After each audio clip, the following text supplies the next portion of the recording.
ஜெர்மனியின் பிராங்க்ஃபர்ட்டில் உள்ள ஒரு பாடசாலை விசித்திரமான பிரச்சினை ஒன்றை எதிர்கொண்டு வருகிறது. பாடசாலையில் ஒரு படிக்கட்டில் உள்ள கைப்பிடியின் உயரம் 103 சென்டிமீட்டராக உள்ளது.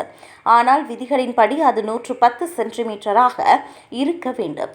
இந்த 7 சென்டிமீட்டர் சிறிய வித்தியாசத்தின் காரணமாக மாணவர்களின் பாதுகாப்பை கருத்தில் கொண்டு பாடசாலையில் பாதுகாப்பு காவலர்களை நியமிக்க நகரம் முடிவு செய்துள்ளது.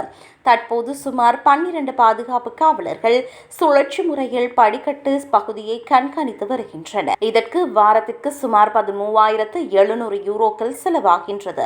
இந்நிலையில் பாடசாலை அதிபர் இந்த முடிவால் அதிர்ச்சியடைந்துள்ளார். 100 ஆண்டுகளுக்கு மேலாக எந்த விபத்தும் இல்லாமல் அந்த கைப்பிடி அங்கேயே இருப்பதாக அவர் கூறினார். இது தேவையற்றது என்றும் இந்த பணத்தை கல்விக்காக சிறந்த முறையில் பயன்படுத்தியிருக்கலாம் என்றும் அதிபர் தெரிவித்தார். அத்துடன் காவலர்களை நியமிப்பதற்கு பதிலாக ஒரு எளிய மற்றும் செலவு குறைந்த தீர்வு இந்த பிரச்சினையை தீர்த்திருக்கும் என்று அவர் கருதுகின்றார். இருப்பினும் பாதுகாப்பு விதிகளை பின்பற்றுவது கட்டாயம் என்று நகரம் கூறுகின்றது.